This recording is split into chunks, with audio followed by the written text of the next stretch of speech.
Hear the story. I felt pretty good as I left the dealership. They were the proud owners of a Prius hybrid, and I was the enthusiastic owner of a new Jeep Grand Cherokee SRT.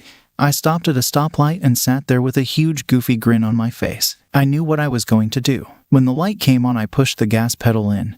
The supercharged 6.2-liter Hemi howled, and I started it up until it wouldn't budge. I downshifted it to an acceptable limit and the smile became permanent.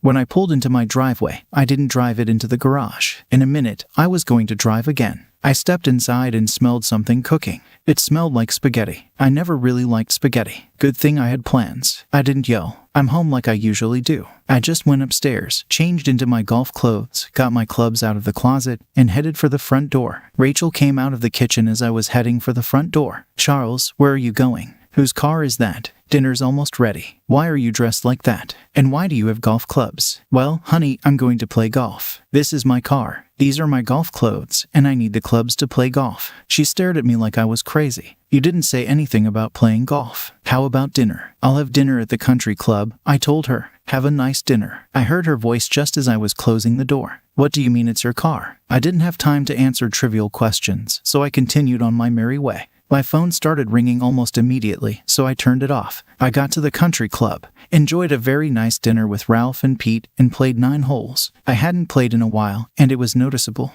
By the time we finished, I was starting to recover and felt better for the next time. We agreed to play Saturday morning, had a couple beers, and I went home. I knew there was a real storm brewing in my house. I pulled the SRT into the garage and went inside. A very angry-looking Rachel was sitting in her chair watching TV. Lightning flashed from her eyes and her eyebrows rose. "What the hell is wrong with you, Charles?" Thunder rolled off her lips. "Nothing actually," I said. "What the hell is wrong with you?" The rebellion seemed to take her by surprise. I should mention that I am not usually this argumentative. I am a calm guy. If I don't care about something, I stay quiet. I don't care about the color of the appliances in the kitchen. She wants stainless steel instead of black. As long as we can afford it, I don't care. It's stainless steel. I was sure she took my general lack of opinion as a lack of will. It was probably my fault to some extent. There would be no more of that. For a moment she stared at me in surprise. "What the hell is wrong with me?" she practically hissed. "You come home driving this gasoline-eating monster. Tell me you're going golfing. Skip the dinner I made, and you have the nerve to ask me what's wrong."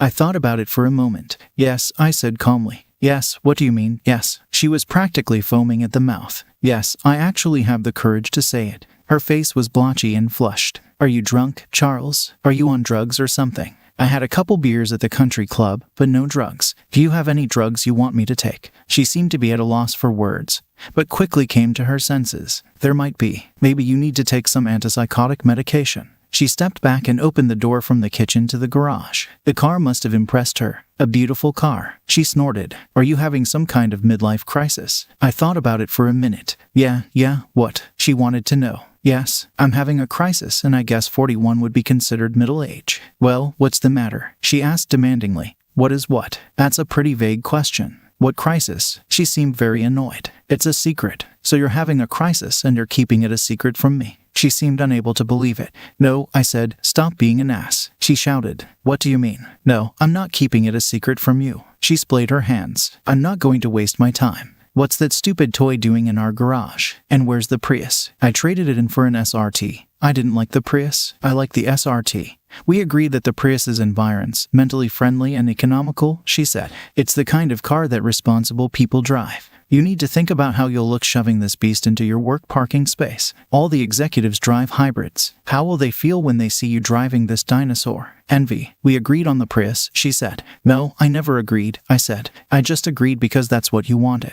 "That's right," she said sternly. "Don't you care about my happiness anymore? Tomorrow you'll take it back and you'll get your Prius back." "No," she acted like she had no idea what the word no meant. "What does no mean?" "I won't take it back and I won't take the Prius back." She thought for a moment. A hurt expression appeared on her face. 3 days ago I would have cared. "What's wrong with you, Charles?" "I've decided I like being called Chuck. From now on, you have to call me Chuck." Her mouth was ajar and she seemed speechless. I appreciated that. I went upstairs to shower and get ready for bed. When I stepped out into the bedroom, there was a pillow and blanket at the foot of the bed. "You're going to sleep in the guest bedroom," she said. "You're acting like a cranky child and don't expect me to sleep with you." I thought for a moment and pulled back the blanket. Her eyes popped out of her orbits as I started to sit up. "What the hell do you think you're doing? Going to bed? I told you weren't going to sleep here." "Yeah, I heard you. There's nothing wrong with my hearing. Don't tell me where I can sleep. This is my half of the bed. The other half belongs to you. I'm not going in your half. It's only fair to tell you that you shouldn't climb on mine either. She rolled defiantly onto my half. I snatched the blanket from her hands and sat on top of her before lying on top of her. She tried desperately to push me off. I weighed 95 pounds. She weighed 54 kilograms. She failed miserably. Get off me, you idiot. She tried to slap me, but I caught her hand.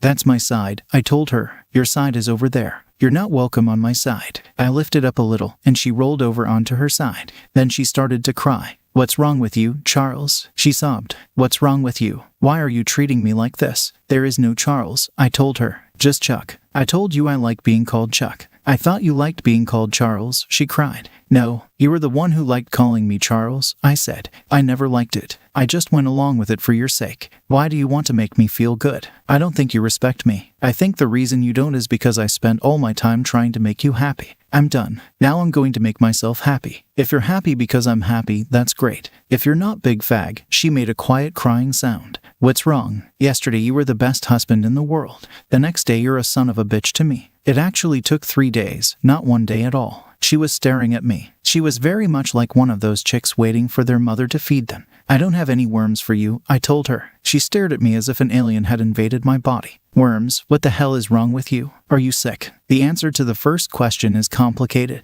I said after a moment's thought. The answer to the second question is yes. She thought for a moment. Are you sick? Yes. What's wrong with you? What kind of sickness makes you trade in your beautiful car for some gasol? An eating monster. How sick are you if you can go golfing and have a beer? It's a heart problem, I told her. She looked embarrassed. Do you have clogged arteries or an irregular heartbeat? What does the way you're acting have to do with a heart condition? It's not really a disease. I had a change in my heart like a transplant. Are you going to tell me what's going on? I found out 3 days ago that you're a cheater. All that love in my heart died and was replaced by a heart just like yours. Now I care about me and I don't care about you. What did you call me? She demanded. Maybe you should consider getting your hearing checked. Did I stutter? No, you were very clear. She said, I don't know what bug is up your ass, but you'd better deal with it. You just accused your wife of being a cheating whore. I don't like to look at it as an accusation. It's more like a statement of fact. I explained. What the hell are you talking about? She was practically screaming. There's no need to yell. I'm right here, I said.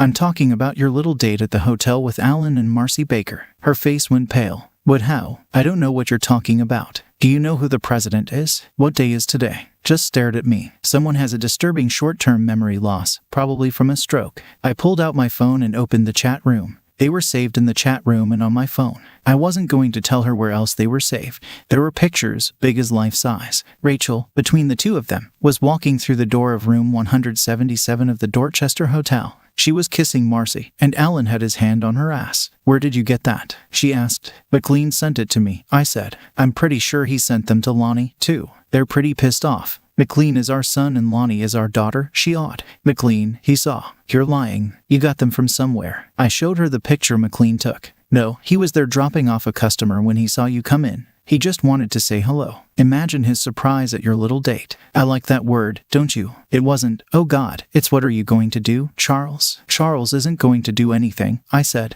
Chuck's already on the case. He's already organized fatal accidents for the 3 of you. She looked at me fearfully for a minute. I guess she thought I wasn't kidding. Really, what are you going to do? Nothing, I said. I've hired some of my friends to do everything. Alan and Marcy are going to die tomorrow. With you, I'll wait until next Wednesday. I figure that since Alan and Marcy are going to work tomorrow, their airbags will be out of commission. They'll deploy, causing the car to crash, of course. By then the airbags will have deflated. It's well known that these Priuses don't do well in crash tests. That's why I got rid of mine. She stared at me with her mouth open for a minute. It wasn't a very attractive look. She gathered all her composure as best she could after that ominous revelation. Oddly enough, she seemed indifferent to the probable demise of her sex buddies. Just selfish, I thought. What about us? She managed to get out. Oh, good. We're gone now. Of course, I'm divorcing you. You're due at work tomorrow. Do you think the company will mind? 3 of their employees were on a date. God, I love that word. A date leading up to a divorce and serving papers at work could create some awkwardness there. I doubt Colton Fisk will like the drama since he's a big man in the church and all. I wonder if Alan and Marcy will be allowed to have the funeral in the church." This caused Rachel to let out a strange, distorted squeal sounding as intimidating as some peacocks at the zoo.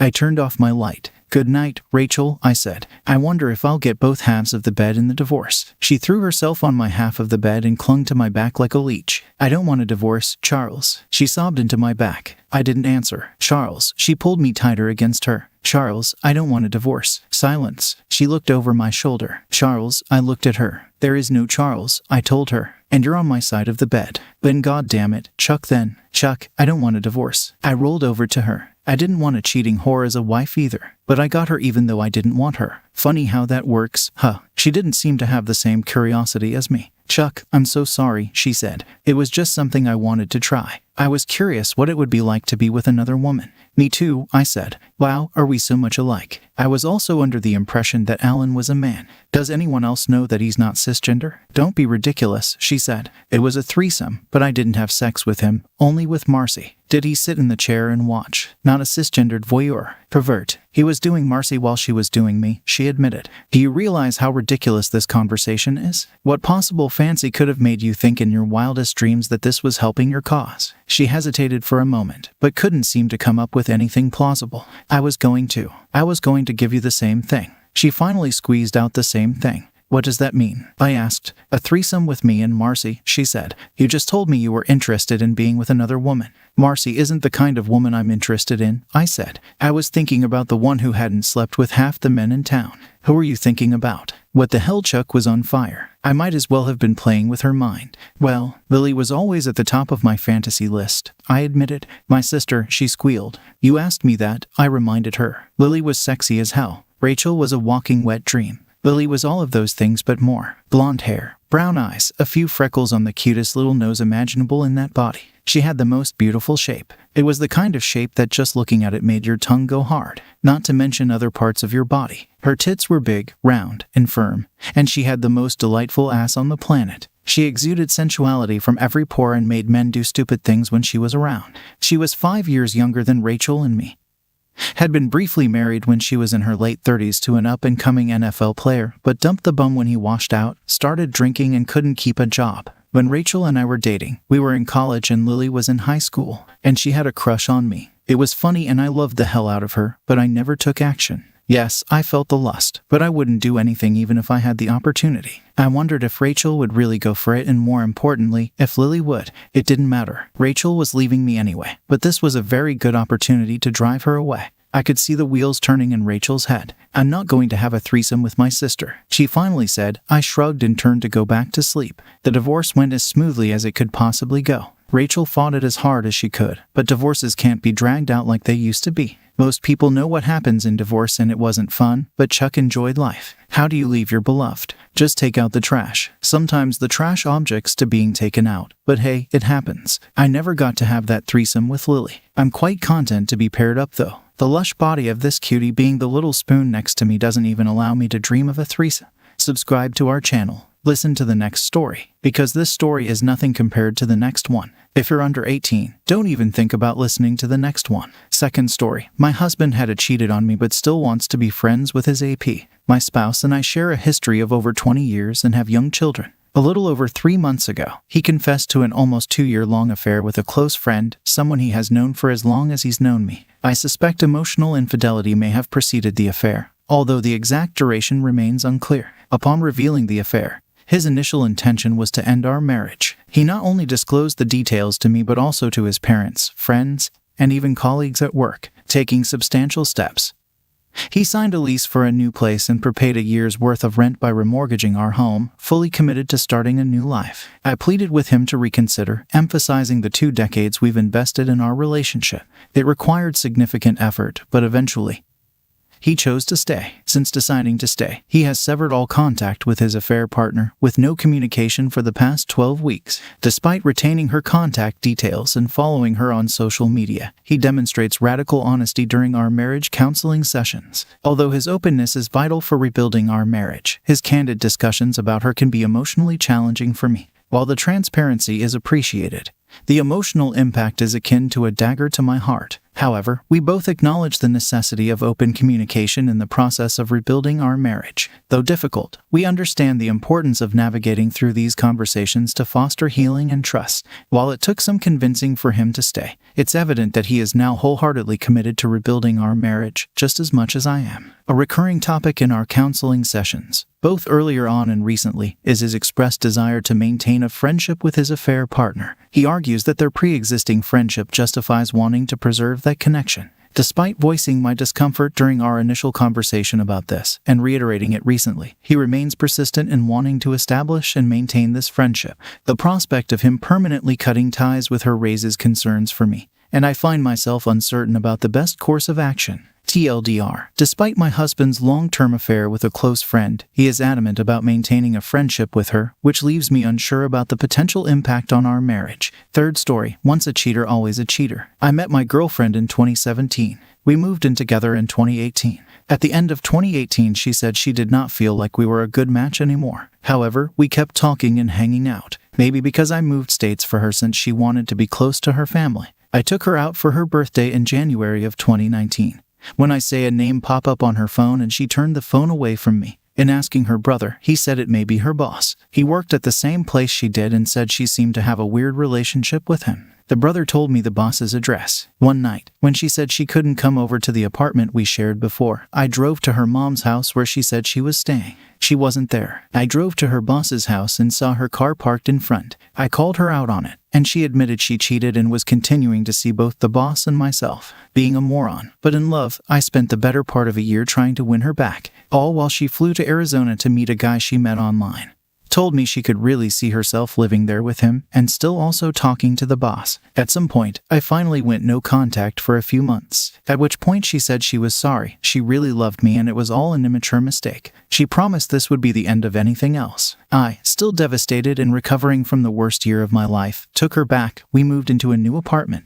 Then, the cheating happened again, briefly, through the end of 2019 with her boss. I at this point was at the lowest I have ever felt in my life. I took her back and we went through COVID lockdown together. We eventually moved into a house together where we have lived until now, January 2024. She came to me last Thursday after work and said we needed to talk. She said she no longer felt like we were compatible and didn't feel like I was a life partner for her. Just on Christmas she had asked me to never leave her, and her best friend states she was just talking about marriage. I was blindsided. I sent flowers, a love letter apology, and a gift to her mom's where she was staying. Well, turns out, leopards don't change their stripes. She was cheating with a coworker at her new job and decided to leave me for him. I am devastated. I thought we finally got past what had happened. However, this time, I am not sending the angry texts nor the begging her to come back. I will be leaving the state. I was approved to work remotely with my job and will be finishing up some projects over the next few months, getting things in order and moving. She left our 2 cats, her grandpa's cat, a rat, and her goldfish in 120 gal fish tank. She left all her things here that I will need to sort through. That's my story. I loved, thought I knew better, believed the lies, and now I'm incredibly sad and angry.